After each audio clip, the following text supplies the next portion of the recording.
Mind you, I thought I didn't get one. That's what's up, yo. Wale calls me. He's like, yo, man, I just got the shit. I was like, hey, I was like, yeah, man, like my page isn't loading up. I'm still trying to get it. Da. I was like, yo, man, it's all sold out. He's like, I am so happy. Meanwhile, I just got kicked out of the website. So I was just like, yo, I just didn't fucking get it. I guess I'm gonna have to go through a reseller. First reseller was selling the shit for like over $1,000. Oh no. Yeah. So I look in my emails. I was like, maybe I just didn't see something. It was like, Bandcamp, blah, blah, blah. Thank you for purchasing the West Side Gun vinyl. I was like, thank God, yo. Yo, what's going on? This is Nigel from the Highly Advised Podcast. It's not Nigel, excuse me. This is Relaxing No G _ Jackson from the Highly Advised Podcast.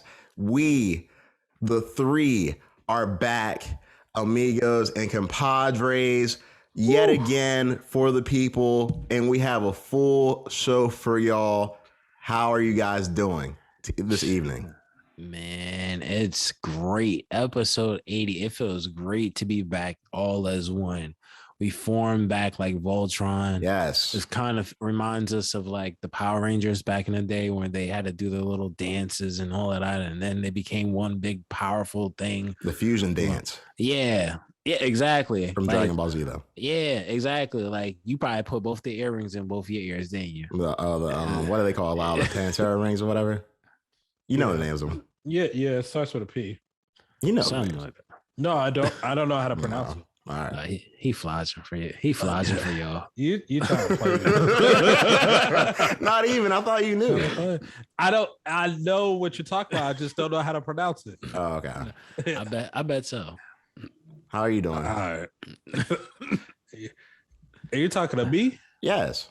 Oh, I'm doing good, man. I'm doing great.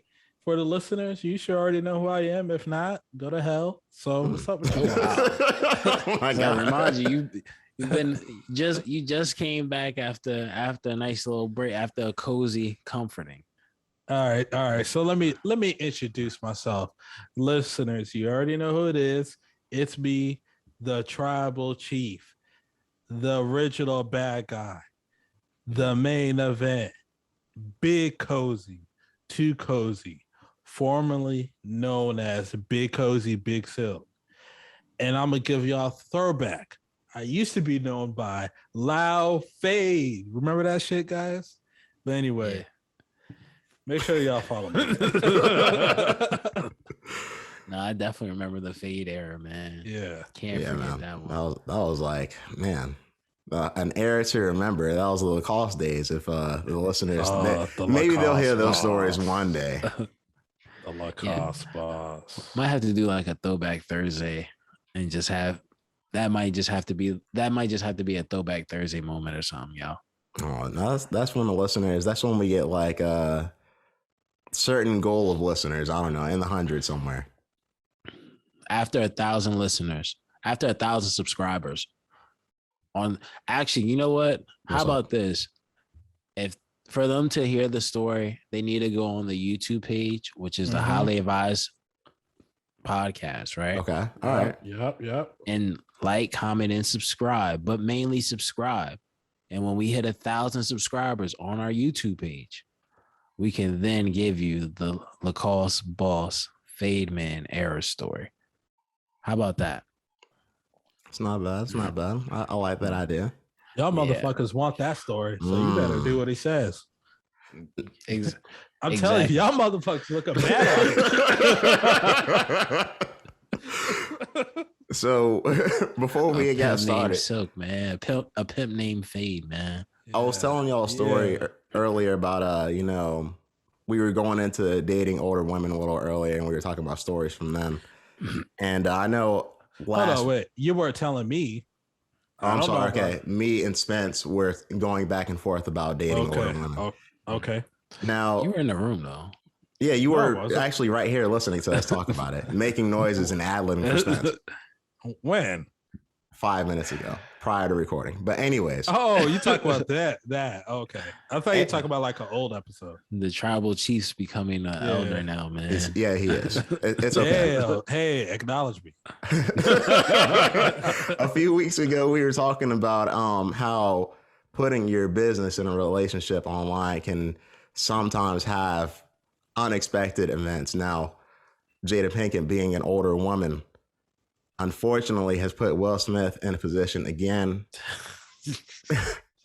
where she essentially came out and made comments on his bedroom performance. You guys, how do you feel about this? Can we just call it what it is? No matter how much and this is not answering your question, no matter how much people love to call Future the most toxic person and he's this, that, and the third, we have to really anoint Jada Pinkett Smith with this crown at this point, man.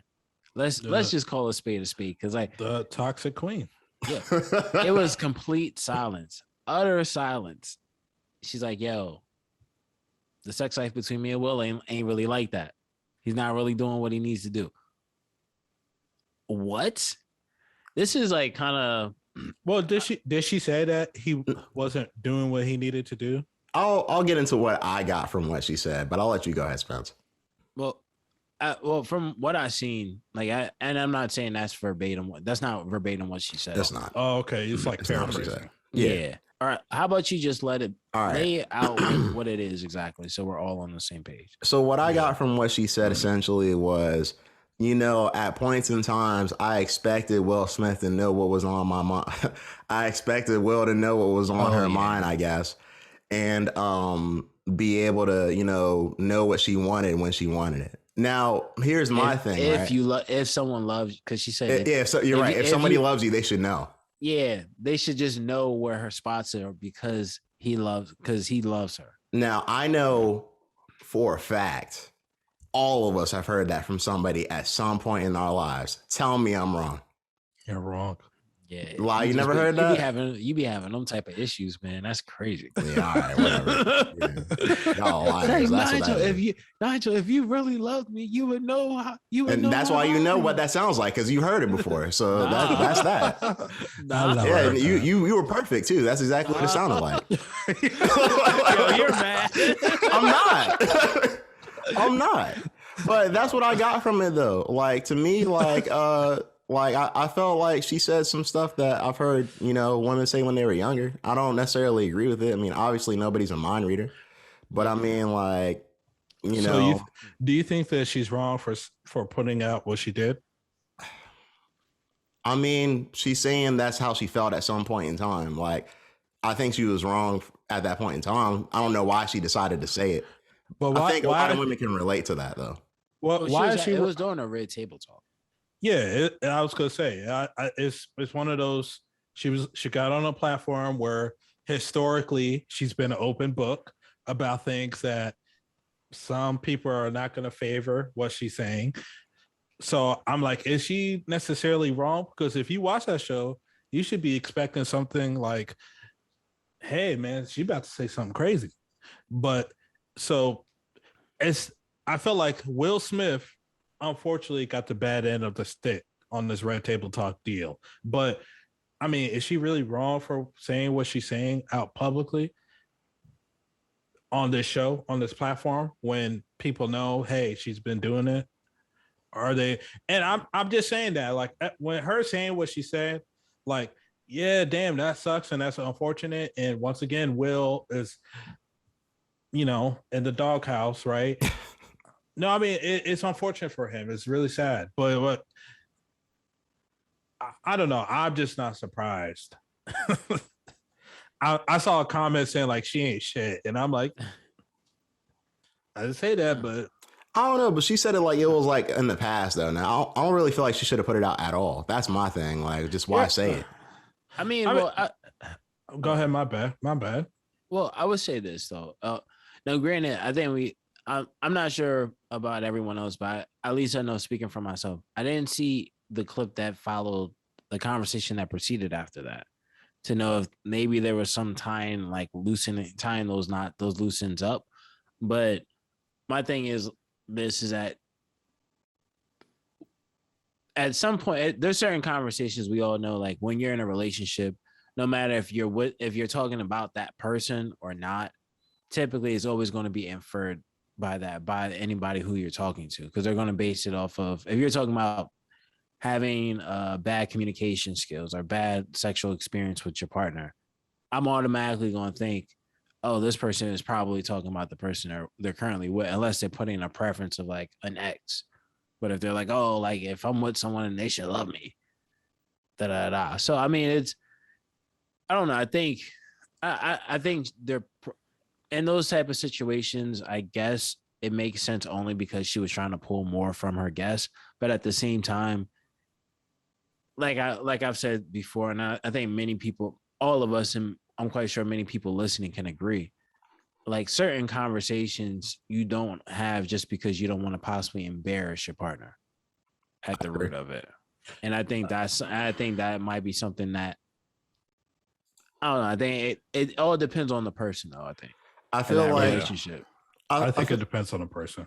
I feel like that's something a woman would say to one of her friends, just not on the radio or on a podcast. That's all. No, don't. So this is not like off topic, but it's kind of related to what you just said. Piggying back off of it. I know piggying is not a word, but fuck it. And fuck you for the grammar police. So Sin Santana, you guys know her, right? Right. Okay. Yeah. So she came out on, I guess it was a radio station or maybe a podcast. And she was basically saying like, hey, black men like Spanish women or something like that. And right. they typically choose us over black women or something. So she got a lot of backlash and shit like that. Now, I don't think Santana is like a racist woman or anything like that. Nor I don't think like that comment had like racial intentions. Was it a dumbass comment? Absolutely. Did it need to be said publicly? No.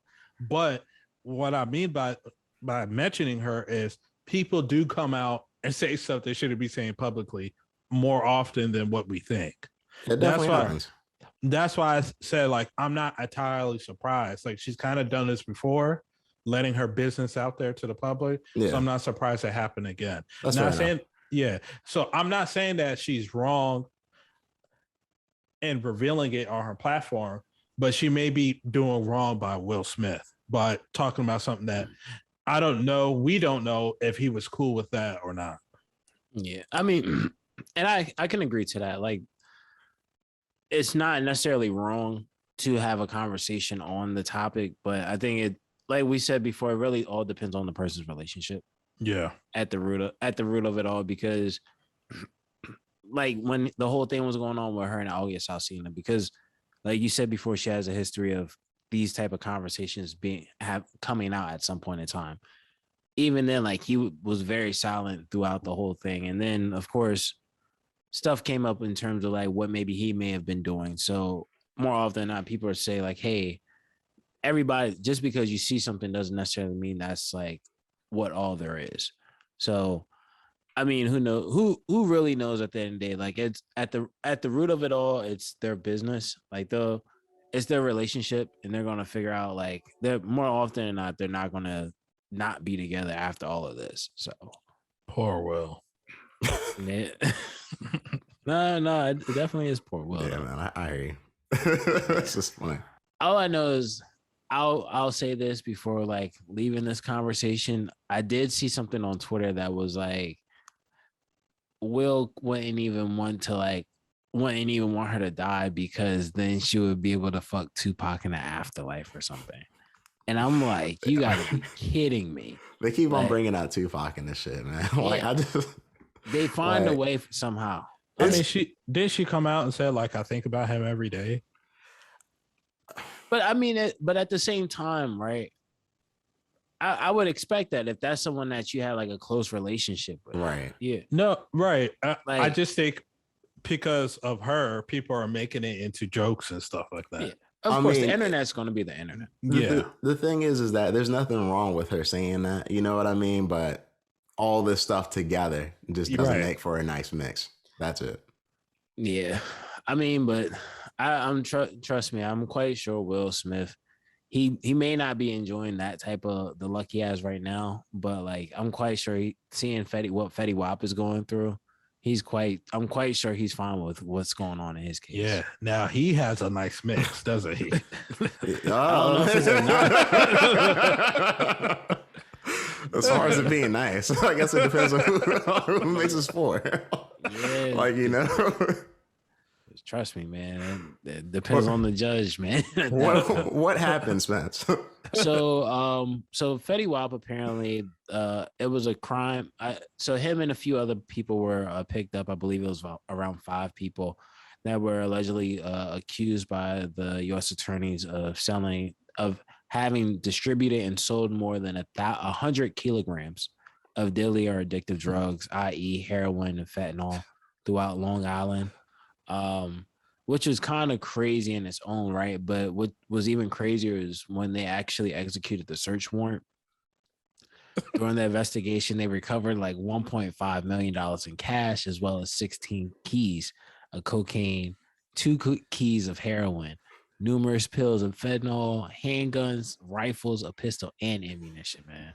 Like, next time our first 48. And he pleaded not guilty. I mean, maybe it was just there, you know? No, they're saying he's part. What they're saying is they were bringing in drugs and they were distributing it to like 5 people that would go out and sell all these drugs throughout Long Island. Oh, no, I get it. Yeah, no, I get it. Yeah, like anybody that's watched, it's very reminiscent of like where they are right now in the BMF story for those that have been watching it. So. That's crazy, man. Shouts out to Fetty Wap. I mean, I hope that, you know, he has the best luck he can have. You know what I mean? He had a good first album, man. Yeah, man. Shouts out to him for that. A lot of hits on that album. Listen, I always say this. He had one of them. I always feel like Fetty Wap is the prime example of the best symbol of what happens when you don't really carry an artist the right way. Like his whole first album, it was like 5 or 6 or 7 songs that all were like top 10 songs in 1 year. Yeah, I thought the majority of the album was on the radio. Exactly. It was an album full of hits. And then after that, it was just like nosedive. Exactly. And my thing was always like, yo, if someone would have just said like, hey, instead of putting out all of those songs on one album, imagine had he like split that up amongst like 3 albums, because you never know how it works. It would have been mediocre albums then. But you never know how it works though. It might be mediocre, but at the same time, when those songs are huge hits, so yeah, they were. And you got to think of if you have 6 songs that are hits, if you got 6 songs that are all hits, right? And you say, "Yeah, I'm gonna give you those 2 songs. We're gonna put 2 on 3 albums, or even if we put 3 on 2 albums, like you're gonna be like, yo, this guy did it for 2 albums straight." Like that's, to me, I always look at that. I always look at him and I look at 21 Savage, because to me, 21 Savage, like he came up and he popped really quickly, just in terms of like a broader like listenership, right? But like he's never been an artist that was always quick to just drop music. Like 21 Savage will wait like a year, possibly sometimes two years in between projects. And like I'm quite sure had he just diluted the whole system with his sound at that time, he more than likely may not be where he is. Who knows? That's always a coin toss, because that's a make-believe world. But I don't know, it's just always interesting. Or even like you look at Future, like I don't know. Shouts out to Slaughter Gang. Shouts out to 4L PD. Yes, definitely. Shout outs to all of them, man. Shout outs to 21 Savage. Shout out to 21 Savage, man. Yeah, because speaking of him, like you remember Jay-Z was the one that helped him get out of that case. Well, helped him with that situation when he was with ICE. Yeah, when he was like getting deported or some shit. Yeah, man. Like that was crazy. It was. That was probably some of the craziest news I've ever just gotten across, like out of nowhere on the timeline. Hey, 21 Savage got locked up because he's from the UK. Twitter went upside down. The memes were the craziest things I've ever seen too. One of the funniest things about 21, before we talk about Jay-Z, because I know you mentioned him, was he said back in the days, kids used to call him Taekwondo Kid in school. I was just like, why? Because of his accent. That's funny. I'm like, why that name? Jeez, man, why? That sounds crazy. It doesn't even like. And to me, my thing is like he's from the UK. Oh shit, that's funny. Not even where Taekwondo is even like practiced. It's just funny that they must have heard that in his accent. A UK accent sounds nothing like. For them to call Taekwondo Kid, like that's what they heard. Like a group of them. Like, oh my god! Sheesh, man. Yo, if I was like cool with 21, that'd be his name on my phone. Like that shit is funny. That is hilarious. Yeah. That's too hilarious, man. Trust me. And if he was to flip on it, I'm quite sure Jay-Z would actually help him out again. Like with getting bells. Like, yo, it's like, yeah, you just got to stop calling him Taekwondo Kid. You wanted to do that. You were waiting. Yeah. You were waiting to do that Jay-Z impression all episode. I wasn't even thinking about it. That's the crazy part.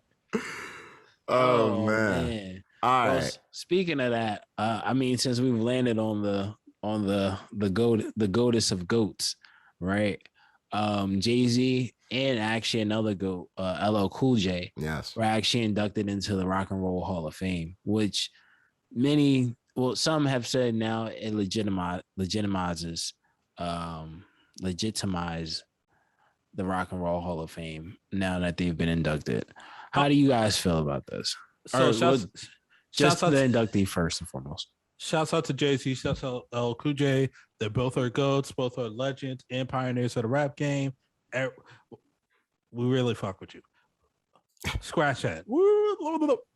Why is there a Rock and Roll Hall of Fame inducting rap artists?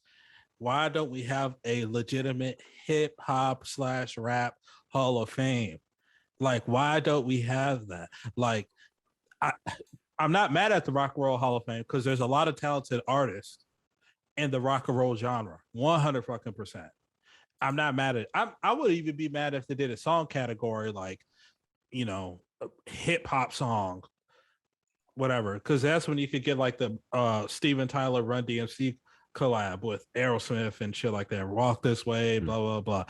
So what I'm saying is like, why don't we have a legitimate, hey, hip hop Hall of Fame, rap Hall of Fame? We should have that. You know why? Why is that? Because I've always wondered the same thing. You want to know why? Because you criticize and don't support BET when they actually when they try to induct people into their Hall of Fames. They have Hall of Fame? Yes, they literally during every award show they give like they induct the lifetime achievement award, all of that type of stuff, the inspiration award and stuff like that. See how he lacks the accreditation for who are the nominees, Spence? Lil Durk. A lifetime achievement award to 24K Golden. That's just making in the Hall of Fame. First ballot. First ballot. Oh, unanimous selection. The first ballot Hall of Fame goes to Lil Durk. So you know he's in there. How do you guys feel? About Jay-Z and LL Cool J though? I think it's cool that they made it in there. I was watching the induction speeches from LL Cool J and Jay-Z today. Well, Jay-Z yesterday, but I was listening to what they were saying, and I thought it was cool that you had Dr. Dre bringing out LL Cool J and Dave Chappelle brought out Jay-Z, and it was cool to see a whole bunch of essentially like what do they call it, like pat on the backs for a lot of other rappers because they were shouting out like a hell of a lot of other people when they were giving out their speeches and whatnot. And I thought it was cool to just see that, I feel like rap is like at this point where it's like we see the elder statesmen really getting some of their flowers. I mean, not all of them, of course, but some of them for sure. Oh yeah, I can definitely agree there. Where like definitely since we've gotten more now that I think music has just became a little bit more modern, or like there's just been more of a merge of genres, or more while hip hop is now the leading genre, right? So everybody has to accept it. So I think it does. We are finally getting a chance to see those that are like our older statesmen, or those that have been like a huge influence within our game. And I mean that in terms of like the modern post golden era of hip hop, because Jay-Z would be more or less at the tail end of the golden age of hip hop, right? So okay, yeah. So like seeing that from him, and then even someone like LL Cool J, who essentially would be right before, well, he existed during the 90s, but like, well, we all the times that we remember hearing about him a lot of times come from those those records from the 80s. Yeah. But I mean, of course, he still did his thing in the 90s as well, but that's when he was doing his movie career and acting, and he's actually still on like, yeah, he's on like Too Deep. Yeah. Oh yeah. That you can't forget that one, bro. He's on like he has a TV show on like CBS, right? Yeah. Daily, like syndicated weekly, like him, Queen Latifah, like I think they to her too. Yeah. I believe Dave Chappelle was the one that actually was actually one of the people that was an announcer for Jay-Z before he came out to actually announce him for the award. So this was pretty dope. And of course, like anybody that listens to this podcast, or like you both know, Jay-Z's my favorite rapper of all time. Like really? He's your favorite rapper? Pinnacle. The pinnacle. Oh, you thought it was Lil Durk. No. I know he likes Lil Durk, but no, I mean, if he says Lil Durk is his favorite rapper of all time, then I'm like, I understand why we get in arguments. That's why I don't understand why he likes what he likes. That's why I don't understand it. Nah, man, what you mean? Yo, Durk, even Durk Cole, you know what Durk calls himself, right? Smirk? No, he calls himself the Chicago Jay-Z, man. Is he the Chicago Jay-Z Spence? That's what he calls himself. No, I'm asking you. When you say the GOAT of all goats, the pinnacle of the genre of rap music, and Lil Durk got that for Chicago? Yo, listen. When you call yourself the tribal chief, right? Okay, yeah. No, I'm not gonna question if you the tribal chief. I'm gonna say, I'm the tribal chief. You want to know why I'm the tribal chief? Would you disagree? I don't have to question. You don't have to tell me why you're the tribal chief. Why, bro? Why? Because I believe you for saying, if you stamp yourself the tribal chief, acknowledge me. Yo, that's why every episode I'm like, thank you. No, the tribal chief. You have been promoted. Yeah, I've been shouting you out I've been keeping your name. I've been keeping your name strong in these streets, in these podcasts. That's what's up. Yeah, but that's totally different from saying you're the Jay-Z of Chicago. Yo, listen, man. If he said he's the Jay-Z of O Block, I'm like, yeah, you are. You the Jay-Z of O Block. But if he's of Chicago, you don't think Kanye is the Jay-Z of Chicago? Yo, listen, man. Listen, when Lil Wayne called himself the greatest alive, and then know what we started calling him? The greatest rapper ever. So, hey, sometimes I never call him that. Yo, I never call him that either. I mean, me neither. But hey, he was calling himself the greatest rapper of all time. He was calling himself the greatest rapper alive since the greatest rapper retired or the greatest rapper died. Yeah. And he's a goat. He's a GOAT for sure. Yeah, he's a GOAT. I'll definitely agree, but that also comes from him running around. He was the first person saying he was the greatest. And then everybody else was just like, yo, Wayne's the GOAT. Actually, Spence, you're wrong. Dr. Dre said in his own part of his induction speech for LL Cool J actually coined the term GOAT. Fun fact for the day. Where am I wrong at? Because LL Cool J was saying it first. He was saying he was the greatest. No, I'm saying what I'm saying is Lil Wayne was the only one saying that at the time. You said he was the first. Yeah, at that time, yes, he was the only. Well, he was the first or only one saying it at the time. I'm not saying Jay-Z called himself the greatest rapper at one point in time. When Lil Wayne says I'm the greatest rapper alive since the greatest rapper retired, that comes from Jay-Z, where he's like, I'm the greatest rapper alive since the greatest rapper died, talking about Big. No, I know what you're talking about. Of the 2000s, Lil Wayne was the number one guy. Once Jay-Z was like bowing out and getting into his business ventures, Lil Wayne was the guy. He was Kobe Bryant. Yeah, he's Kobe. Now, like I'm Kobe. You know, he brought in somebody, and that somebody, the boy, he had an event come on this past weekend. I know Spence tuned in. Oh, LeBron. Yeah, man. You talk about the LeBron of the rap game. Say Nigel. We all know smiling so widely for him, Spence. I'm sorry. Drake put on an event this weekend. It paid Nigel to say that. Yeah. You know, it's burning in his soul right now. Yeah. It is. Oh, man. It's like, geez, Nigel, have some composure, bro. Like, what's wrong with you? All right. So, my bad. I'm sorry. What were you about to say? Well, no, I was just kind of getting into it. Like the event itself was the Til Death Do Us part. It was actually, to me, this was probably one of the dopest events in battle rap. So right now, that just passed, just because it was something that was sponsored by Drake. So this was a Drake event where the battles that we saw that night were actually battles that Drake wanted to see. So that's cool. Yeah, so I think it kind of made it like even better, right? So the whole card, just to kind of go through the card, just to tell you who was on the card, it was Loaded Lux versus Geechee Gotti, Tay Rock versus New Jersey Twerk, Sue Surf versus Calico, T-Rex versus Rum Nitty, Jazz the Rapper versus Gatas, and Pat Stay versus Real Sick. Murder Mook was supposed to be on this card, but they couldn't come to like an agreement, so he couldn't make it. Because it was looking like he would have battled Easy, the Block Captain. That was the guy that battled Chess that we saw.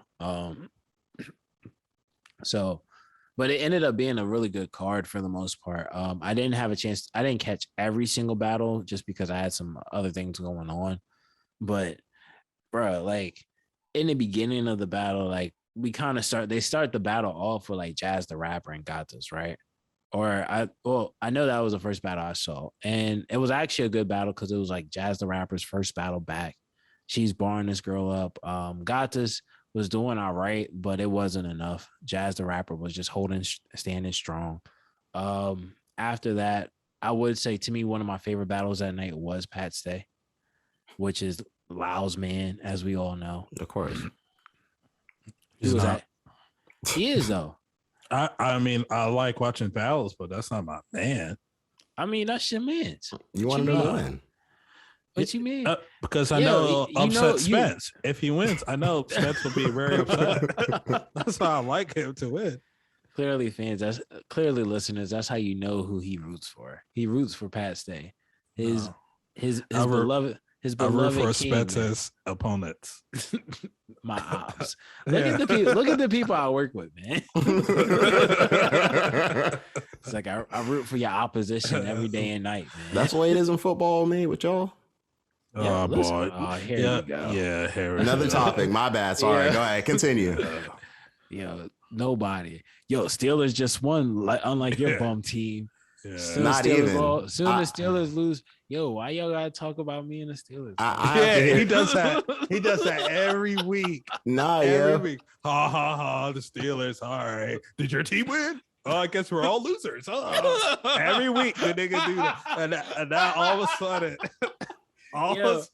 I got people rooting for Lamar Jackson just because I'm a Steelers fan. Or they'll root for Baker Mayfield. Shit, they don't even care if they're against the Steelers more than once. They like them.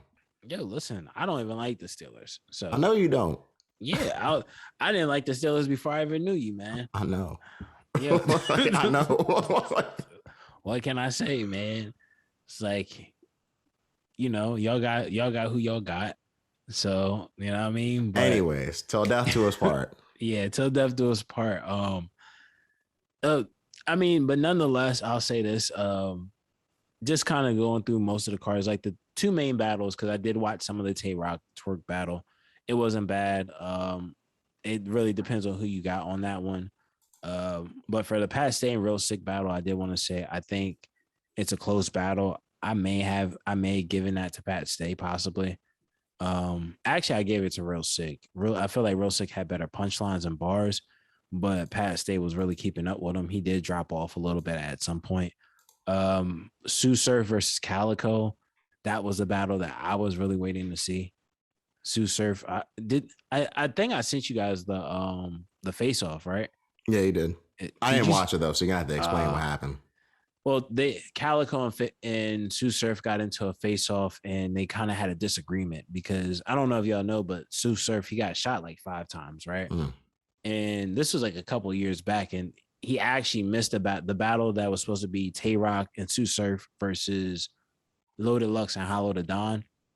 He actually missed that battle because I think he got shot. I think he got shot or he went to jail. It was one of the two. He got shot before one battle and then went to jail before one battle. But Calico brought it up. So next thing you know, Surf just kind of starts going off on him. And he's like, yo, I got shot 5 times. And if you try to do this, you would die because you're soft. And then just starts kind of going off on him, blah, blah, blah. So it was kind of a build up to it, but Sue Surf came through, did what he always does. So it was a pretty good battle. And the Lux versus Geechee battle was pretty good. Lux actually forgot some of his bars, which I wasn't too happy about. So Geechee got to end up winning that battle. And actually, at the end of the night, they actually had a special announcement. What happened? They announced that they had another battle that that was coming up soon. So the next battle was Cassidy. They announced that there's a new battle coming up, and Cassidy will be on a URL card soon. Take the wildest guess of who he could possibly be facing. Drake. No. Joe Budden. Nah, far from. It's actually a rematch. He's battling. He's battling Freeway. I hope that's not the main event. More than likely it is. More than likely it is. I'll say this. I will say shout out to Freeway because I know he lost his daughter. Yeah, that's unfortunate, man. Yeah, he lost his daughter like recently, and I think he lost his son. Yeah, and I think he lost. No, Oskino lost his son last year, I believe, or 2 years ago. Not too long ago, nonetheless. But I mean, outside of that situation, which is very unfortunate, I'm not gonna lie, I don't really want to see them battle. You know what I mean? Like, I just don't. You know, but like, Cassidy's entertaining, so I mean, why not? You know what I mean? And really, in reality, who did he face last time? I can't remember his name. Hitman Holla. Hitman Holla. That was actually an entertaining battle, way more than I expected it to be. So like, I mean, why not? You know what I mean? And I haven't seen Freeway battle in God knows how long, so I'll be curious to see how he approaches this. Yeah, I'm curious to see how he's going to adapt. Like, I'm quite sure Cassidy's going to be able to sell this like he sold the Hitman Holla battle, because I don't know if you remember the face off for that one. Like, I think they had to end the face off early because it kind of got like really crazy between the two. So I don't know. I think Cassidy, I will say that Cassidy he definitely knows how to sell a match. One thing I've started to notice is that battle rap is really taking a turn into like the direction that we see with like boxing and like combat, well, just any combat sport for the most part, where we're seeing a lot of more face-offs and a lot more people playing a persona. And it's gotten even as far as like Drake and Smack have said they kind of want to create a battle at some point that's going to be worth $1 million, where the winner takes $1 million. And Drake went as far as saying at the end of Till Death Do Us part that he actually wants all his rapper friends as his peers to actually pick their favorite battle rapper and put money up. So I think that part I'm pretty interested to see how that's going to work. Tax write-off. Hey man, I'm not mad at them getting paid either, though. You know what I mean? Like, shouts out to them. I'm not mad at the battle rappers. You know, they deserve change. You know, because they put a lot in their craft, and for some of them, it's their livelihood. So, shouts out to them. And there's a space for them to thrive in their career. But sometimes I think when people do things, it doesn't necessarily mean it's a genuine act. Of course not. It's just it's a mask for the tax write-off. But shouts out to LeBron. You know, he is the number one guy today. Yeah, you're funny, man. Yo, come on, let's be real. No, I mean, I say that only reason I say that is because Drake has been participating with battle rap for a couple of years now. Spence, how long have you known us? About 10 years. All right, so I'm gonna give you a little story, listeners, and for you too, Nigel. What you about to say, man? Many moons ago, Spence was like, we was talking about money, and I was like, yo, if I became a millionaire, I'm giving my friends money, like, you know, And Spence was like, nah, I ain't giving them nothing. What? I never said that. You said it. Because you was like, continue the story. Because you said, oh, what does it look like? I'm the one that worked hard and I got all this money and I'm just going to give it away. And okay. That sounds like something you would say too. Like. Yeah. And there's probably another part to that statement. So now related to Drake, as a hard-working man as he is, he's going to willingly give away millions of dollars. No, because he's a fan of something. No, because also think about this. The other part of that statement is no. I'm not just going to give anybody money. I'm gonna give my friends jobs. I'll give my friend a job. I'm not going. If I came into 5 million, 10 million, $1 billion, right? Yeah. Instead of me just giving you money, you're just gonna come back. I'd rather give you a job. So now at least it's like okay, it's something mutual. So even if you want to go do whatever you want. I would employ my mother, and it's not in a bad way. It's like, hey, I'm gonna give you. If you want to ask me for 10, if you know I got $1 billion, you might be like, yo, if I ask him for $50,000, that's not even no money to him. $50,000 is like $5. You might say, I don't know what kind of other friends you got, bro. I want to ask you for shit. Yeah. I mean, you would have to come out of your gracious heart to be like, yo. Here's some money or I'll be happy that you're a successful man. No, for real. This is me. He's trying to make me sound like Scrooge, man. Scrooge. I mean, you said the shit. I wasn't even thinking that, but now it kind of makes sense, you know? Beat the science, bro. Wow. So yo, in case someone in 2040 is listening to this and I'm running for president right now. Understand. This is taken out of context. I want to be in 2040, we do not support this statement that I was saying. I want to be the Secretary of Transportation. Wow, why that specifically? I'm not. I don't have to ask why. All right. Yeah. All right.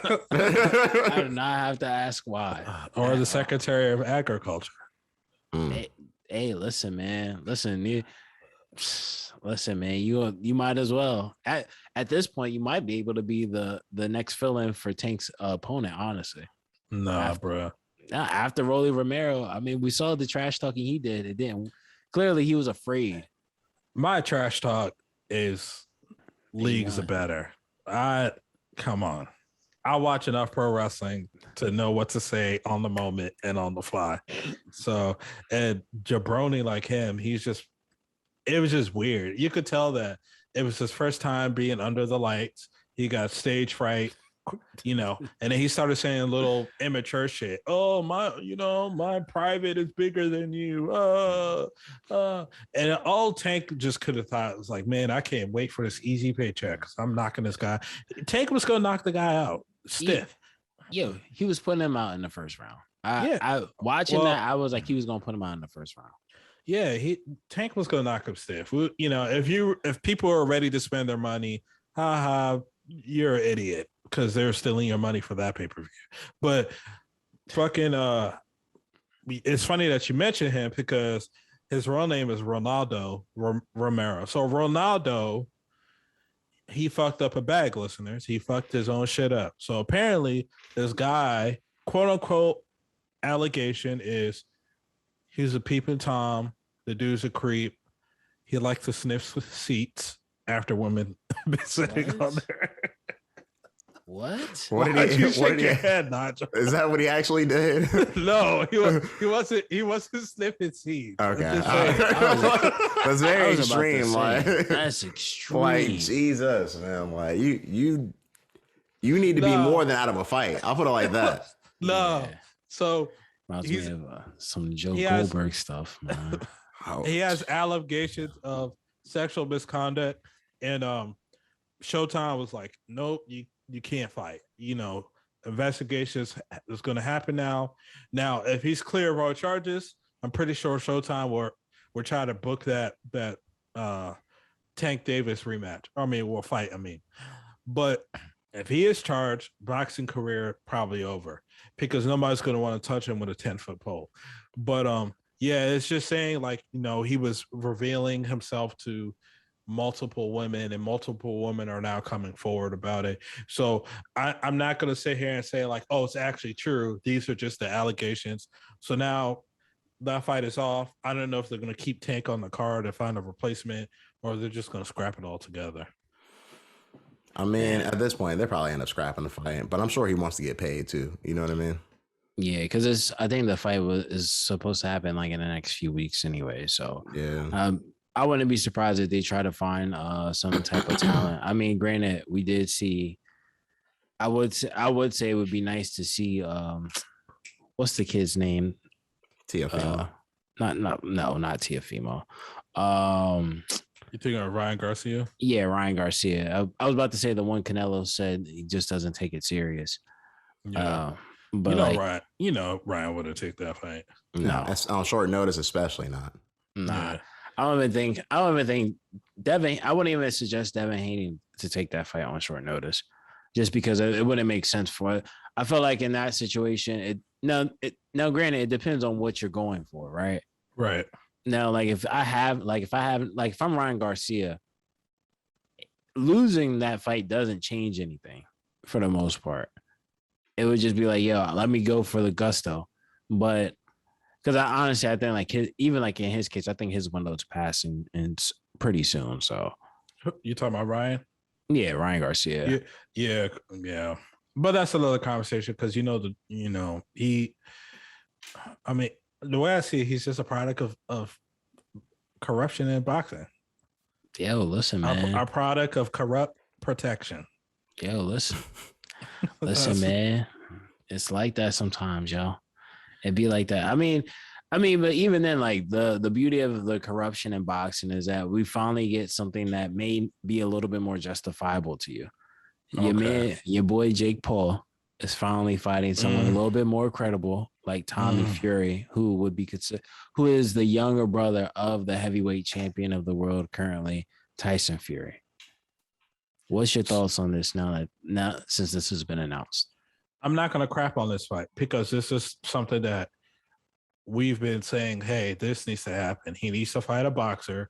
Of course, he'll never fight an elite level boxer at this stage of his career. But Absolutely. For anybody to take him seriously as he's like, oh, I could fight Canelo. I could beat Canelo.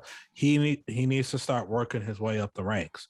Tommy Fury, as his first real test against somebody who's actually boxed more than once, is good. This is a good rookie level fight. Opening entry level curtain jerker fight. Of course, they're going to main event the pay-per-view, but because it's Showtime. But what I'm saying is just, hey, this is the right path for Jake Paul. And quite frankly, this is the right path for Tommy Fury as well, because he's a guy who just beats up bums and beats up guys with. I saw a record for Tommy Fury. His combined 7 opponents have a record of like 14 and 100 or something losses. What? What? Oh my God. So the dude is fighting jobbers. Jeez. He's fighting jobbers. That. Yeah, but at the same time, I'm not really up. It doesn't really I put it like this, to some extent it doesn't bother me too much, only because it's not like he was it's not like this was like it wasn't like he just got called up to fight for a championship. Right. He's fighting, he's in the early stages, like someone like Canelo, for instance, right? We love and praise Canelo, but when Canelo fought Floyd, he was like 40-0. Couldn't name one of the 40 fighters that he fought. And more than likely the record, it might have been probably 20 to 1,000. 20 to 1,000 probably was the combined record for those 40. So I don't understand, in the realm of corruption protection, that you have to pad the record a little bit, and that's part of the protection part. And I just feel like the fight between Jake and Tommy is the best fight for Jake. It's the best fight for Tommy. Hey, finally, we're going to see what's going on. And hopefully the undercard is going to be more of a spot fest with other circus performers on there too, trying to prove that they're boxers. So shouts out to this fight. I'm not mad at it. And nope, I'm not paying for it. Well, why this is actually I have a theory why these two are actually really fighting, and it has nothing to do with Tommy Fury's record. What's your theory? Well, Tommy Fury, like he was boxing at, because I looked him up and I was reading on him, like he had boxed at one point but stopped to do a reality TV show called Love Island. And wow, really? Yeah, and him and his date came in second place on the show. So a lot of that I think has to do with like, I think a lot of, I haven't watched Love Island, but I believe they said it was the 5th season. It's probably, he's from the UK, right? Yeah. Okay. Like, I'm not sure what part of the UK they're from, but like, I'm sure it was some UK version of the show. Love Island, long story short, these young people, they get together on an island. They meet. Oh, you watch try to it? stay on the island. One of my exes used to watch it, yeah. Oh, and I watched it with her a couple times. Okay, all right, okay, all right. The truth didn't come out. I watched the show. So you're our insider. Yeah. Sure, yeah. I'm the Love Island insider. Hey, look, I already said I like Love Is Blind, so I mean that shouldn't be some surprise. Whatever. That was a good Eve song. That is a good Eve song though. I heard that song a lot when I was younger on the radio. Yeah, it's bro. God, man. Crazy Eve song. What? So did my you boyfriend? What was it? Never mind. Go ahead. Wow. No, I was gonna ask. So do you think that Clarissa Shields' love for being undefeated blinded her at her loss, her first MMA loss? The transition, man. The transition. You gotta love it, yo. I think she was blind. I think Love Is Blind because she didn't see it coming. I definitely tell you that much. She I think there's something that has to finally be said about this, man.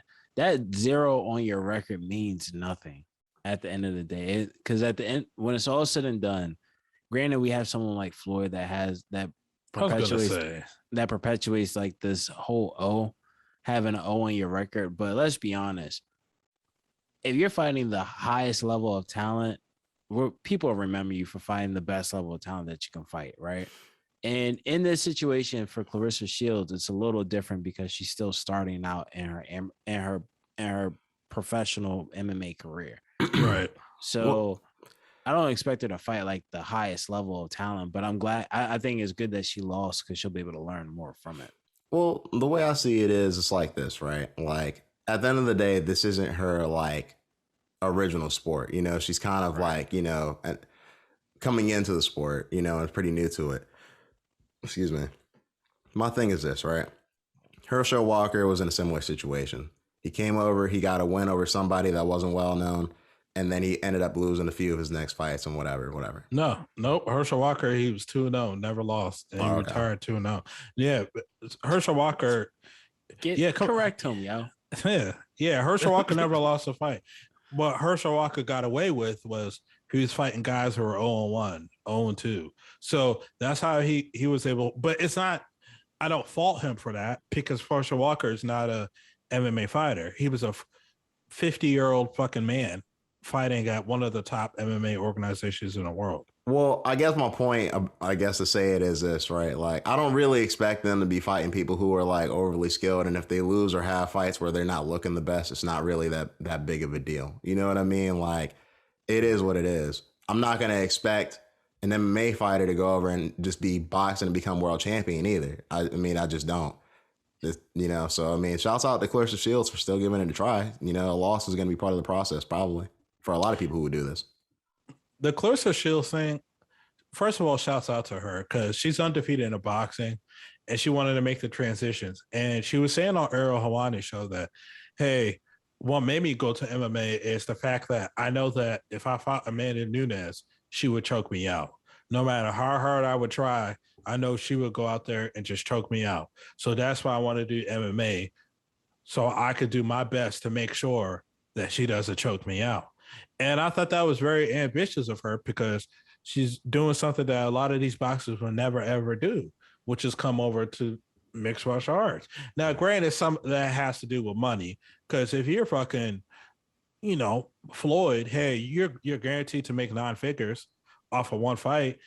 Why are you coming to MMA where Dana is only going to pay you, you know, at best, Dana, he'll cough you up $10 million. No, I'm the whole fucking show. So no, I'm not coming over there. So I understand that for the big time boxers. But Clarissa, even though she's one of the, you could arguably say the best female boxer today, she's not making millions of dollars off of just boxing. She alone. So she's coming over MMA. She's getting that extra paycheck. And the bigger that she gets, her MMA money might eclipse her boxing money. Because in boxing, let's face it, in female boxing, nobody talks about female boxing like that unless you're a boxing purist. So for Clarissa to come over, she gets a lot of respect. And her losing wasn't even that bad of a loss. It was a split decision. Right. The young lady that beat her, she didn't do a whole lot. She took her down, held her down there, control position. She did enough so the ref wouldn't stop it. That's it. Like it wasn't like she beat Clarissa up to a pulp. She was leaking. It wasn't like that. You seen that she didn't want to trade with Clarissa on the feet. Clarissa was cracking her lips, you know, making the corner, gave the young lady some chapstick. So it was just, I feel like it's like, good job, Clarissa. Yes, you lost. Now learn from it, and hopefully in your third MMA fight, you're become a lot better from whatever you're going to learn and with your camp at the gym and everything. Yeah, I mean, I think she will. Like I said, like I think a loss isn't a bad thing, man. Like a loss isn't a bad thing, and like you said, it's not her primary sport when it's all said and done. If this was like her primary sport, then it's a whole nother conversation. But when it's all said and done, she'll more than likely learn more from this loss, like you said. Like she'll learn more from this loss and then come back even better. But it's nothing to be like super upset about. Like this is literally someone we're watching prepare themselves for what ideally what seems to be their desired fight, which would be Amanda Nunes. So like now I think her actually being an MMA fighter, it'll help her, I think, from the technical standpoint of actually fighting her. But I think in terms of like the quality of stock or the demand for the fight, I think that may diminish depending on the performance that Clarissa Shields is providing us in her fights. But I mean, that's only from her. Only thing that changes that is if, depending on, like you said, you take a loss, you learn from it, and it's like you're very early on, and we all, like we said, we all know she's doing this to eventually, hopefully, fight Amanda Nunes. So, or if not her, if it becomes somebody else that comes after Amanda, like we just never know when it comes to MMA. So it's like, hey, it is what it is. Now the main thing is, when she's learning from this, hopefully it doesn't pull her back too much, because I believe she has a boxing event coming up sometime, or she'll have a boxing event probably coming up in her next bout, if anything. So, but I don't know. I at the end of the day, I think she'll be fine. She'll be fine when it's all said and done. People can knock someone for a loss or not, but too many people. More often than not, people are more likely scared to go and do another sport, like you said. Like a lot of her contemporaries would be way too afraid to do something like this. Yeah. So, but yeah, I mean, but outside of her though, like even into the boxing world, we have someone like Canelo Alvarez versus Caleb Plant, which I'm not sure if y'all saw, but not too long ago they had their face off, and it ended up erupting a little bit where it kind of got a little physical. But they should actually be fighting this weekend, I believe, correct? Yeah. Right. Yeah. Yeah, fight's coming up. Yeah. So you guys got any predictions on this fight? Canelo. Damn. You got a prediction, Nigel? I mean, I think Canelo's gonna win. Probably. I think that he'll finish the fight, but I think he'll finish it later in the fight. I'm not sure what round though. Yeah, I got it. I have Canelo probably in the 7th or 8th round. That's fair enough. That's what I was thinking. Yeah, 7th or 8th round. I mean, Caleb Plant does look good, but I mean, it's Canelo, so we don't really know you never know what can happen when you put someone like him in there with whoever his opponent is. He typically always dominates no matter how good the opponent is, minus Triple G, of course. But so, I mean, but it is what it is. I think outside of that though, outside of talking about the sport like boxing that's about to come up, UFC 267 actually showed up over the weekend during the Halloween week, which I did not realize was actually in the middle of the day. Yeah, man, you missed out. I had to go back and watch it, man. Did you watch all the fights? I watched most of the fights. I watched the Okay. majority of the card. So did you see, before we get to, because there was 3 like really big fights towards the end of the card. 4, excuse me. But there was another one right before that, Hamzat. Did you see him fight? Yeah, he ended the fight with a submission, I believe, right? Yes. Now, what were your thoughts on that fight? From what I remember watching that fight, he kind of dominated the fight the whole way through. I believe it ended in the first round because this was his first fight back Since COVID. Since COVID, yeah. So to me, he looked like a beast and he dominated. It was a fight that I'm guessing many people were coming into this fight wondering how he would perform, and he just did a star-studded show. I saw as far as people on Twitter going and saying it's like he's cheating because he has Habib in his corner. But You're thinking you're mixing up 2 fights, but okay. Well, Hamzat was pretty like dominant. If you saw the fight, he lifted up Li Jingliang and to the corner where Dana White was and spoke to Dana White and then took him down and then beat him and then submitted him. So yeah, that was pretty much the end of that. Li Jingliang defended 1 takedown, and after that, the fight was pretty much done in the first round. Hamzat's only been hit 2 times in the UFC. That's crazy. And he's punched out his opponents like over 200 times. Yes. That's scary, man. He's the guy. Yeah. That's scary. His next fight should be a top 5 contender fight. They're saying it's time. Let's not bullshit it. It's time. They're saying I've heard the names Magny thrown out. Nope. Luque. Okay, that's a good fight. That's a solid fight. Diaz. No, he's gonna ragdoll Nate. Come on, man. He'll kill Nate. Why? People will find a way of putting They love to. I love it. You know, they want the Diaz's to fight everybody. It's great. And the last name was Burns. Okay, that's a top 5 fight. I would like to see that.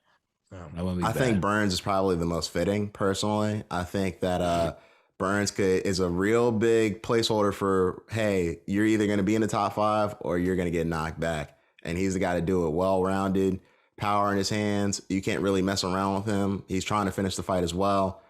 I think that's the fight he does. And if he goes in there and puts it on Burns like that, he needs to be fighting Usman next. Yep, 100%. Yeah, that would be really interesting to see. That would be interesting to see. I mean, it also would depend on his performance against Exactly. Gilbert as well. Because if he starts his Gilbert like it's nothing, and it's like yo, you made your way to the title shot.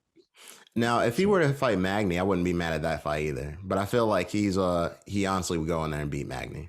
Yeah, I think he would run through Magny. I think he'll also run through Nate as well. He needs to. Luque is a great option, and freaking Gilbert Burns is also a great option. I think he should also get a chance at the loser of Leon Edwards and Jorge Masvidal.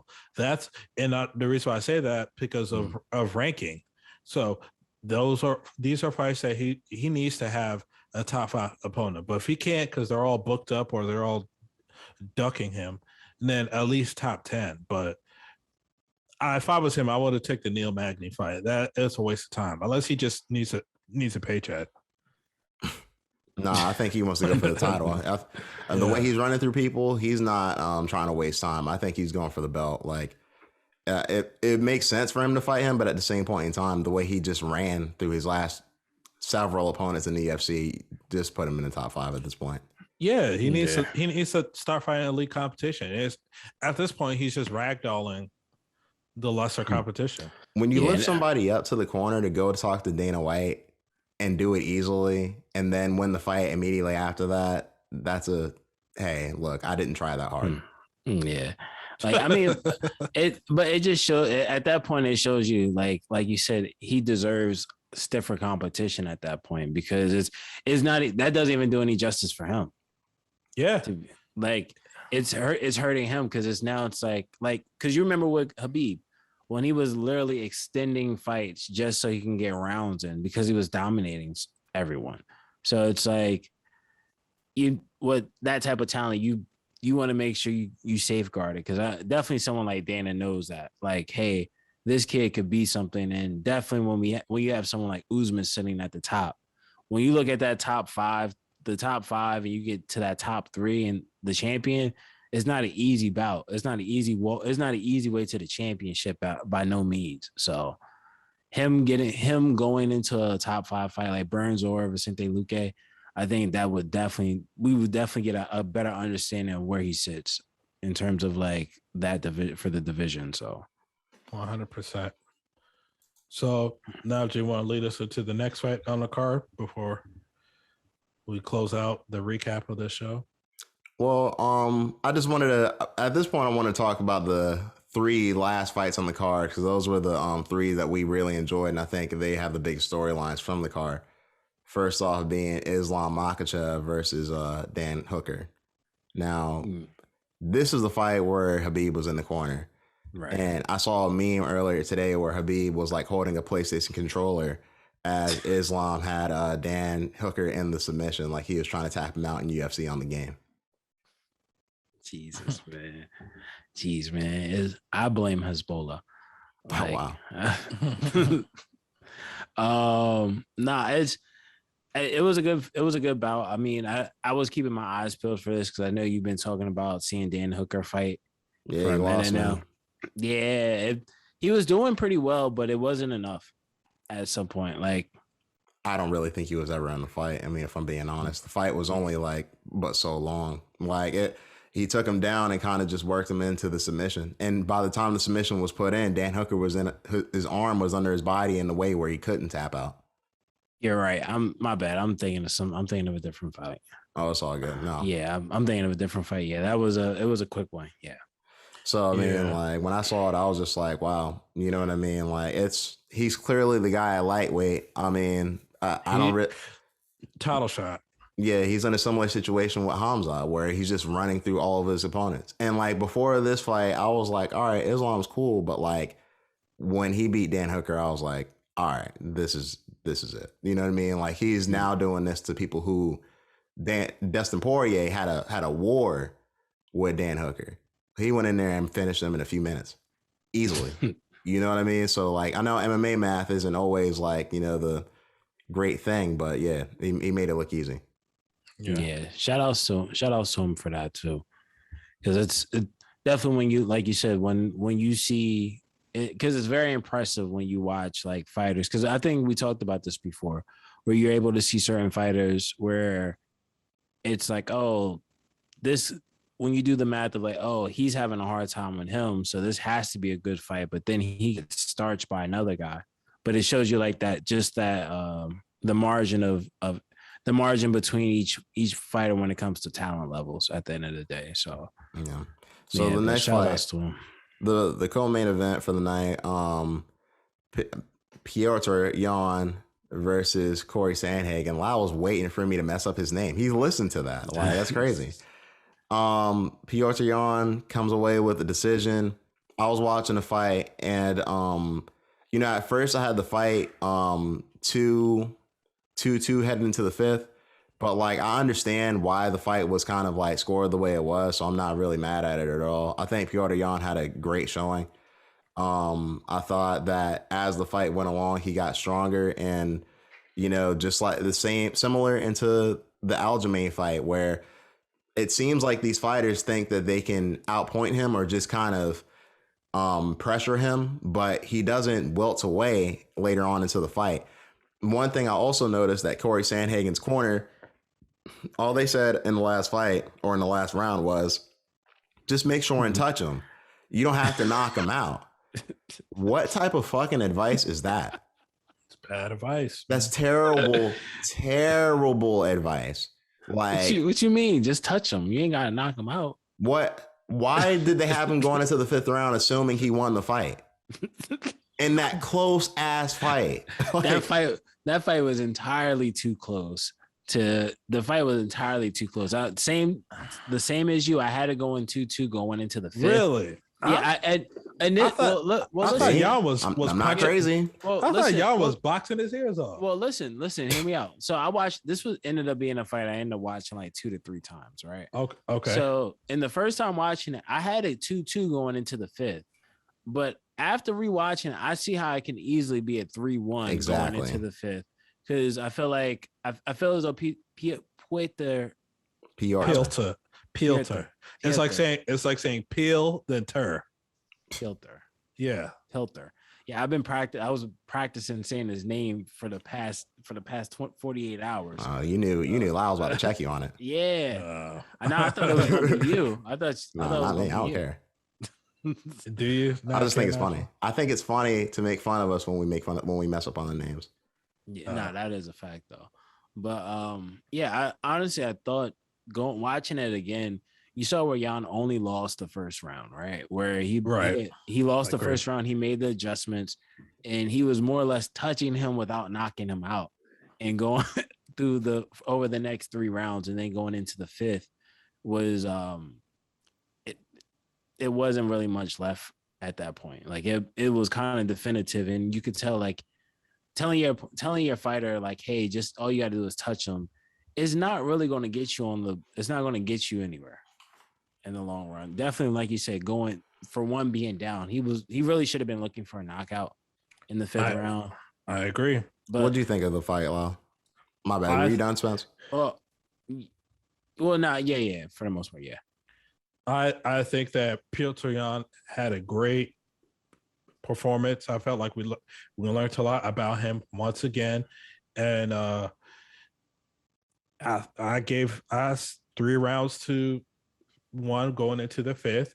I thought the probably the most debatable round of the fight might have been that second round, but I gave that round to Piotr Jan because of the power, because of the leg kicks or the body kick. The body kick, but just the damage overall. While I felt like Corey Sandhagen, he was starting to slow down at the end of the round, and his punches weren't really punches. They were kind of like he's just touching and it was to score points, not really impacting him.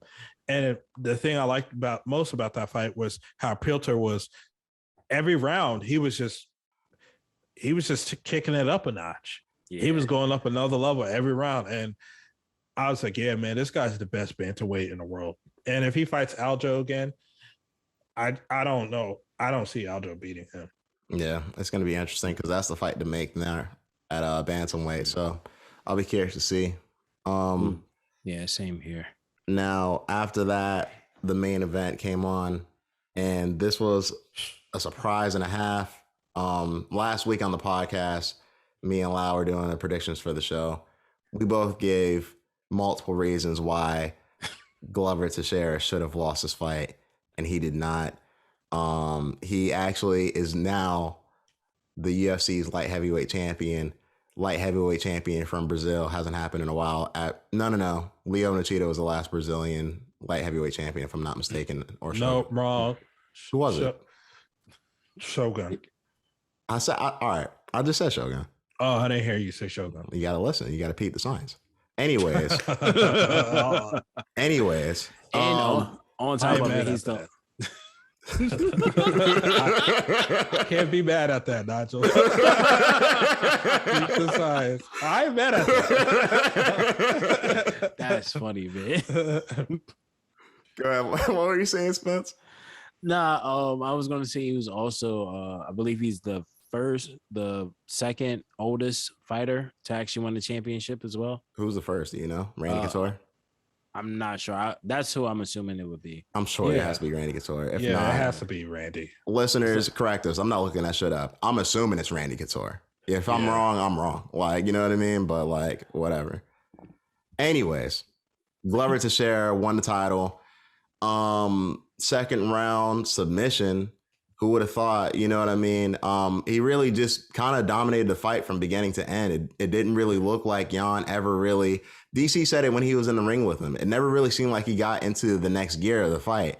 I'm not sure if something was off, if he just, if it was something. But honestly, the only reason why I could think, like, I just feel like Glover was just better and he won the title. I don't really want to take anything away from him because, it's a long time coming. He's been in the UFC for a bit doing this. And, shouts out to Glover Teixeira. And congratulations to him. He could call it a career now if he wanted to. And shouts out to him. Yeah, definitely shout outs to him. I think it's super dope that even at 42, he actually ended up finally becoming champion. It just kind of shows like the resiliency of a fighter. But yeah, nonetheless, shout outs to him. I'm curious to see how his next bout goes. Now, one thing I will say is that it really just shows me now that John Jones has left this division. I didn't want to be the one to say it. I said that shit. Yeah, I said that shit in a while. Yeah, as soon as I saw, because remind you, when I watched the Glover Teixeira fight, right? I didn't watch him when it live, but I had no idea who won. Okay. So I had no idea who won. So when he won the fight, I was like, yo, this belt is really having like a nice little greasy neck chain tour right now. Now that John is going, this is when I understand like, oh, how someone could be so good that the talent doesn't even exist. Nope. Yeah. It's crazy, right? It's crazy. Like, think about that. If he was there, probably neither of them would be champion. We'd probably be talking about him facing like, I can't even remember his name, Brazilian light heavyweight. With the Thor on his chest? Nah, he just fought him though. Yeah, not Dominic Reyes. Wow, you know who I'm talking about. Oh. What Brazilian dude? Just fought the guy who has the hand around his chest. I can't remember his name right now either. I'm having a huge Thiago Santos. Who just fought him? Oh, yeah. Johnny Walker. Anyways, yeah. Wow. Like, shout outs to John. Shout outs to John Jones. Shout outs to John Jones, man. It just shows you, man. Like, I thought it was something when we finally saw DC finally be champion when John was gone, right? But now that John has literally vacated the whole division, the division, they just having fun out there now. You got Adesanya coming up fighting at 205 for the championship. Now you got Glover Teixeira. This is interesting now, man. Yeah. So shout out to 267. That was an interesting card. I'm glad it came on during the day. Unfortunately, but fortunately, we have UFC 268 coming on next weekend, and there's a few good fights on the card.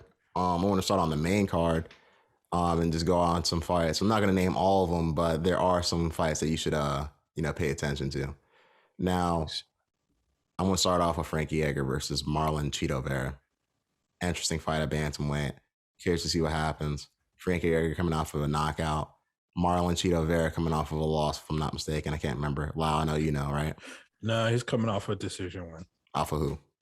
I don't know the gentleman he beat, but he is coming off a decision win. You guys could look it up. Okay. Listeners, look it up and tell us in the comments. I think personally that Frankie Edgar is going to take this fight. But that being said, though, he could easily not. Marlon Chito Vera, it's going to be interesting. Frankie Edgar is kind of in a weird spot in his career, but, you know, shouts out to both of them.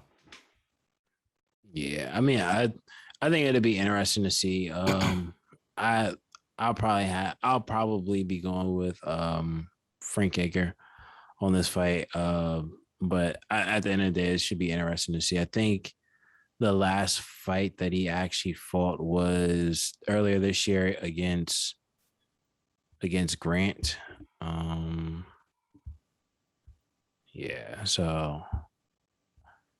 That was the last win that Vera actually had, which was a decision Baby win. Grant? So, yeah. Okay, yeah, I remember that fight now. Well, shouts out to both of them. That Shane Burgos fight, that might be fight of the night. We got two guys that like to walk forward and block punches with their face and block head kicks with their neck. You know, that's a fight that fans should not want to miss. That's not a bathroom break fight at all. So, yeah, Shane Burgos, Billy, Quarantino, Nigel? Yeah. Forgive me if I mispronounced his last name wrong, but that right there. That should be a really good fight. Yeah, I think and I'm choosing Shane Burgos to win. Yeah, when you put it that way, it sounds like it should be pretty interesting. I don't know enough about Shane Burgos' opponent to really come up with a decision in terms of his opponent, but I'll go with Shane Burgos. The next fight is Justin Gaethje versus Michael Chandler. What do you guys got on that? I want Chandler to win. And I want Chandler to win, and I think Chandler can win. This fight is close as close as a pick'em fight gets, because either man could knock each other out. That's true. Either man have proven to be durable fighters, but also either men have been proven that they could get washed early in the fights too. So I think I'm going with Michael Chandler, because I think Michael Chandler, he has the same tools as Justin Gaethje has when it comes to boxing. Same knockout power, knows how to use his range. The only difference between their striking is Justin Gaethje uses a hell of a lot more leg kicks. His leg kicks are a lot more stiffer. Now, the reason why I'm going with Michael Chandler, his wrestling is better than Gaethje's wrestling. Michael Chandler is not afraid to use his wrestling, as he's been using his wrestling in past fights prior to the UFC, i.e., the Eddie Alvarez fights. So what I'm saying is, I think he just has more tools to beat Justin Gaethje. I know the crowd is going for Gaethje because he's a fan favorite. I think this is a fight that favors Michael Chandler. I don't think this is going to a decision, so I'm predicting a second round knockout. This fight's definitely not going to a decision. I can say that right now. This is probably the easily candidate for fight of the night on this card. I'm going to go with Justin Gaethje because I think his stand-up is slightly better than Michael Chandler's. I think Michael Chandler's stand-up depends a lot on his quick twitch muscles. And I feel like because of that, like he can kind of get in and get out type shit. You know what I mean? I think he depends on being fast and athletic a little bit more. I think Justin Gaethje, I'm not saying either of them are stand-up wizards because they're not, but I think Justin Gaethje's stand-up is just a little bit more spot on, and he's shown that specifically in the Tony Ferguson fight. Now, does he always fight like that? No, he doesn't. But I think that he has the capability to be in the fight, in the stand-up more in this fight. Yeah, and I think that's the thing for me, and that's why I'm actually going with Michael Chandler, because like you said, he's typically not always, when he fought Tony Ferguson, he doesn't always fight like that, right? And we all know, like he's came out candidly and said before, sometimes he can get caught up in the allure of just the standing and banging and really lose sight of a game plan. And I think when it comes to someone like Michael Chandler, who's really Like I agree with you both. This fight isn't gonna make it the distance. If it makes it the distance, then I think as fans, we all probably are upset, right? So to me, I think because of that, I think Michael Chandler is gonna bring out that dog out of Justin Gaethje that is just gonna think, hey, I'm gonna just sit and bang. And I think Michael Chandler is gonna get the best of him in that situation. Now, where it ends, I think it may end up ending in the second round. It's very possible that this could very well end in the first, but I'm going with the second round just because there will be a filling out process possibly. But I mean, either way, it's going to be a great fight to watch. Absolutely. Yeah. So, and then I know following that, I believe it's the Rose Namajunas versus Weili Zhang. I'm going Rose, man. Doug Rose. I want Zhang to win. I know Nigel wants her to win, but he was pretty vocal about it the last fight. So I think Thug Rose wins. I don't think it's a fluke that she beat Zhang Weili. I actually don't like the excuses that Zhang Weili is coming out with. What's she saying? Well, the crowd distracted her because of all the boos and shit. So I have Rose. Yeah, I'm going with Rose as well. And I say that because, I mean, we've counted Rose out before. People have counted Rose out before, and she's came through with those type, and she's came through and delivered when people doubted her the most. So, yeah, I mean, I was almost about to say doubted her the least. But yeah, so yeah, I got to go with Rose. There's no other way now. I think Zhang Weili, she'll probably find her way at fighting for a championship eventually down the line again. But right now, I think Rose is just a rose that's the petals of rose have blossomed. You know what I mean? You feel me? So the main event, the main event has okay. Lyle's ready for this one. Go ahead and introduce it, Lyle. Go ahead. You're awake now. This is the prediction. Kamaru Usman beats Colby Covington for a second time by unanimous decision. And the reason why I say unanimous decision and not by some type of finish is because I believe Colby Covington is a lot tougher than what his detractors say about him. Also, I think that he did show some improvements in the Woolley fight, despite the fact that he fought an old bum, washed up Woolley. What I'm saying by that, if you watch the first fight between Usman and Covington did not have his hands up a lot when he was fighting. He actually fought a lot with his hands down, and he was coming forward with reckless abandonment, leaving him open for counters and a bunch of power shots. So I think he will defend. Now, he's not going to have this improved striking defense where he's slipping punches like a boxer. No, I think he's going to get hit because even the Woolley fight, he got hit. And Woolley's a slow puncher. So I think that Usman is going to hit him enough. I just don't think it's going to be an easier fight than said. Also, I think Covington is going to mix in wrestling this time where he didn't last time. So I think that's going to also make the fight into a stretch out the fight longer than the last fight because it's going to be more of a mix-up game. I don't think Covington is going to beat Usman on the feet. I don't think he'll beat him on the ground or in the clinch, but I think he's going to be a lot more game than he was the first fight. But Usman's going to win and retain his status as pound-for-pound king, and he's also going to retain his status as best welterweight in the world, and he's also going to be competing for the greatest welterweight of all time with this win. Yeah, I mean, at the root of it all, I do agree. I have Usman winning this fight again in this rematch.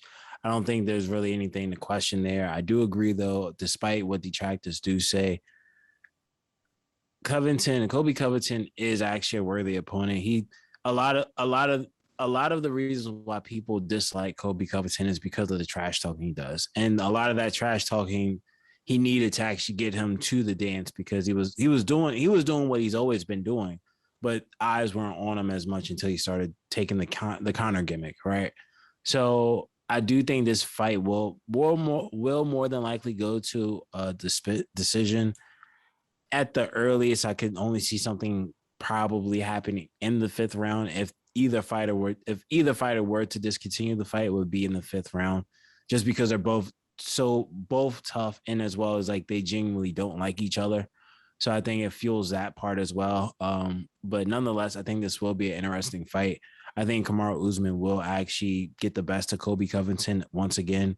Colby will probably try to wrestle him, but even then, I think I do believe that Kamaru Usman is preparing for that at the end of the day, because I mean, the first time they fought, it was nothing more than a stand and bang fight for 5 rounds. So, 5 rounds. So like this time around, I think it's going to be like, okay, hey, they could easily roll the mats to the side and say, hey, we're going to stand and bang again.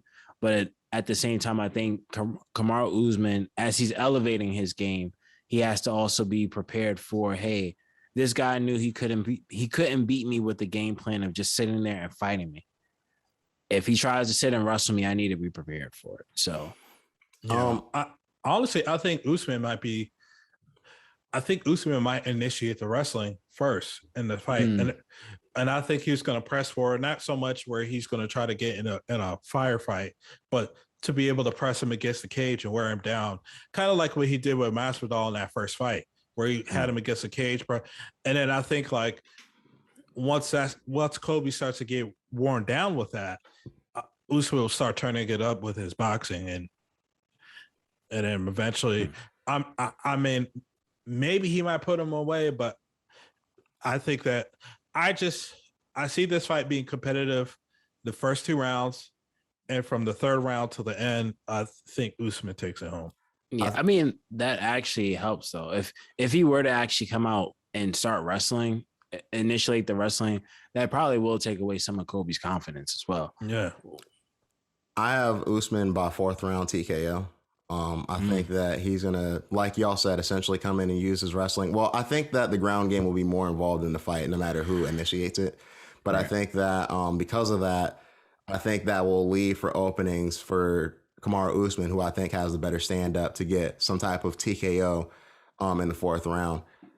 Whether that be on the ground and pound, or on the feet standing up. I just think I don't think the fight isn't competitive, because Colby Covington can fight no matter what anybody has to say about him or how he is. He is the guy that's up to fight Kamaru Usman. I'm not mad at it. I think that he has the skills to stay in there with him, but I think if you're talking about a faster pace with more ground involved, I think that that just leaves for openings for when the person who is less skilled to be more open for targets for the person who's more skilled, being Kamaru Usman.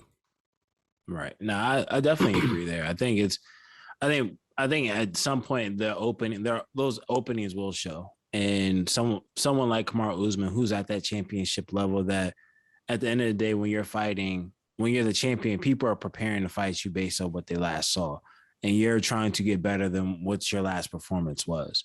So I think in that space, he probably will end up having to turn up at some point, definitely in the latter parts of those rounds where you'll be able to actually see those gaps. But at the same time, Kobe's not a slouch. Like he's got a lot of heart. He's got a lot of heart, even if he's tired.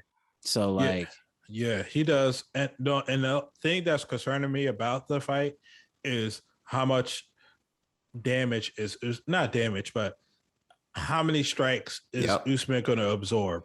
Because for anybody that actually watch these fights and pay attention to Kamaru Usman, the guy doesn't utilize head movement that well. He gets hit, and his striking defense isn't the best. So even though that his boxing has got better and he does have knockout power, hopefully Trevor Whitman has cleaned up his defense as well when it comes to striking. Because, Kobe might not have that knockout blow, but over time, volume does create damage. Look at Deontay Wilder. Let's bring it back to MMA. Look at Nick Diaz and Robbie Lawler. Nick Diaz was getting punched out to the point where he's like, I had it coming.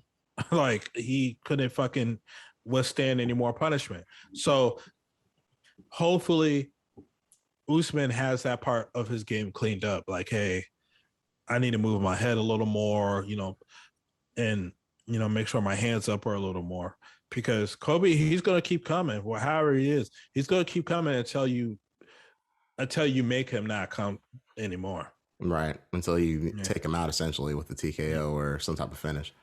Yeah, so. Them foot stomps, man. He's practicing. Listen, man. He was practicing.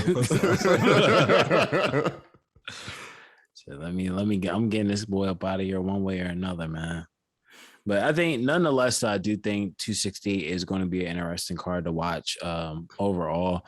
For listeners that are listening to this on the day that the episode comes out, or prior to Saturday, this fight UFC 268 will be on the 5th, I believe. Yes. On the 5th of November. So that this Saturday. So in just 2 more days. 6. So make sure. Well, the 6th, my bad. Yeah, November 6th. So it'll be in 2 more days. So make sure you get a chance to watch it if you can. And if not, because I know it's a pay-per-view event, hey, hopefully you had a chance to watch 267 because it wasn't a pay-per-view event. So that was also free for the listeners if they do want to take a chance to listen to it. So go to a bar, grab some friends, get together, or find another way. Yeah. Exactly. Before we get out of here, man, just wanted to give, and I think probably in the next few episodes we can really talk more about it. But wanted to give a shout outs to Rome Streetz, him and Ransom. They actually put out a project together, which is pretty dope. They put out a project together. You listen to it, Sweats? Yeah, I listened to it. Right now, my favorite track is I forget the title of it, but I know it's about Claudine. Oh, was Shay Noir? Yeah. Good. Right now, that's my favorite one. So listeners, listen to that album. I think it's like Coupe de Gras or Coupe de Grace, something like that. Yeah. Listen to it. Nigel, I know you ain't listened to it because you were silent. So make sure you listen to it, Nigel. Yeah, definitely. Okay, well, fuck you. Whose loss is it anyway? It's not mine. Permanently yours. Nah.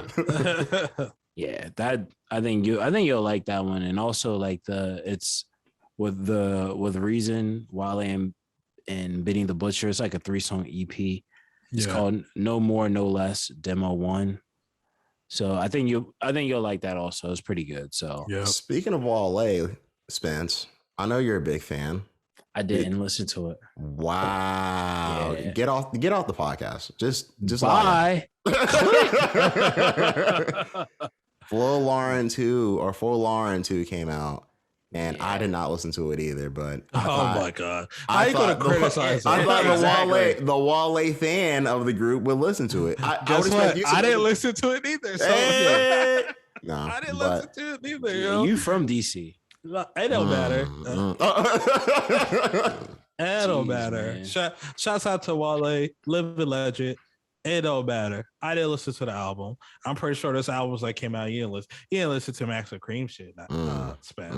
I've been listening to that for like the past couple of days. What's your favorite song? You can't even name it. Don't even. Listen to it. Well, I mean, to be honest with you, it's hard to say because my favorite song was actually a single before it dropped, which was Local Joker. That song is hard. That is a good song.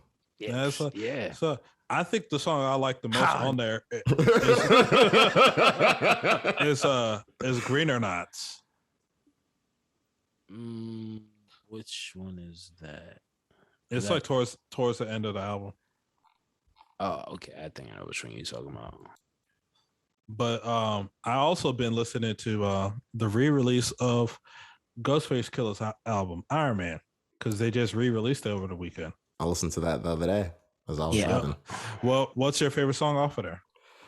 Off of that one, it might be a song that's like dun dun dun dun dun. I can't remember the name of it. Oh, that's the I know. I just okay, yeah, you know what I'm talking about.